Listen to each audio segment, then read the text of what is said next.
ठंडी रात की जादुई कहानी। बर्फ से ढकी पहाड़ियों के बीच एक छोटा सा गांव था, मोरनाडा। सर्दियां इतनी कड़वी थीं कि हवा भी चाकू की तरह चुभती थी। लेकिन इस गांव में एक बुजुर्ग रहता था, धर्मू काका, जिनके बारे में कहा जाता था कि वे ठंड से कभी नहीं हारते। एक साल ठंड कुछ ज्यादा ही बढ़ गई।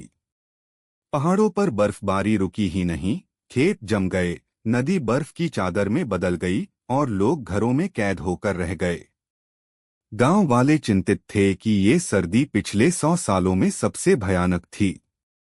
धर्मू काका हर दिन की तरह अपने छोटे से मिट्टी के घर के बाहर लकड़ी का चूल्हा जलाते और दूर पहाड़ों को देखते रहते। बच्चे पूछते, काका आपको ठंड नहीं लगती? वे मुस्कुरा कर कहते, ठंड इंसान को नहीं हराती, उसका डर हराता है। एक रात गांव में एक अजीब खबर फैल गई। पास के जंगल से नीली रोशनी उठती देखी गई थी। लोग डर गए, कहीं बर्फ का दानव तो नहीं जाग गया।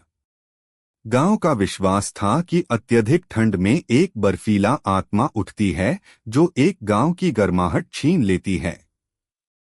गांव वाले धर्मू काका के पास भागे। काका, आप ही कुछ करो। अगर ये रोशनी बढ़ी तो हमारा गांव जम जाएगा। धर्मू काका शांत रहे, जैसे उन्हें सब पता हो। उन्होंने अपनी पुरानी ऊनी चादर उठाई और एक लालटेन लेकर जंगल की तरफ चल दिए।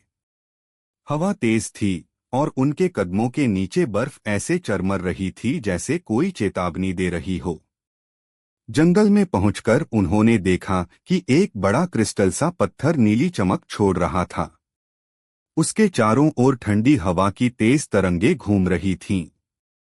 ये वही था, ठंड का हिमनाभी, जो कभी कभी अपने खोल से निकलकर तापमान को और भी नीचे कर देता था। धर्मू काका धीरे धीरे उसके पास गए। उन्होंने अपनी ऊनी चादर उतारी और उसे उस क्रिस्टल पर धीरे से डाल दिया। जैसे ही कपड़ा पड़ा, नीली रोशनी धीमी होने लगी।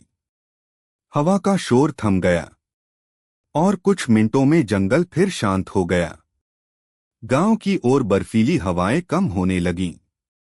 अगले सुबह जब सूरज निकला, गांव वालों ने देखा कि ठंड अचानक कम हो गई है और बर्फबारी भी रुक गई है।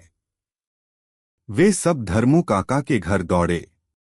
काका बाहर बैठे थे, चूल्हा जलाए, मुस्कुराते हुए। लोगों ने पूछा, काका आपने ये कैसे किया? धर्मू काका बोले, ठंड का हर तूफान एक गुस्से की तरह होता है।